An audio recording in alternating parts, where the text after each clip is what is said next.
জুমার নামাজের আগ পর্যন্ত আমাদের সর্বশেষ আপডেট হলো বিটিকান্দি ইউনিয়নের ভূমি অফিস সহ আশেপাশে অনেক পানি বেড়ে গেছে এবং প্রবল বেগে স্রোত আসতেছে। এটা হচ্ছে আমাদের রতনপুর গ্রাম এবং এটা হলো সরকারি মেডিকেল।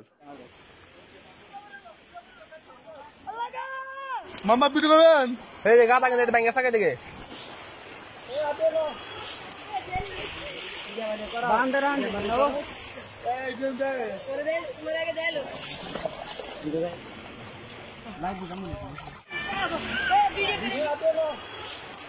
এটা হচ্ছে রতনপুর গ্রামের রাস্তা।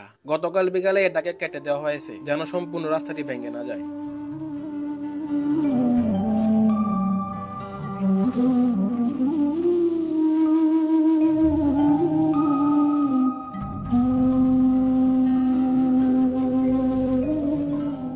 আমরা সবাই সতর্ক থাকবো এবং আশেপাশে খেয়াল রাখবো। যাদের বাড়ি পানিতে ডুবে গেছে তাদেরকে আশ্রয় দিয়ে হলেও সাহায্য করব।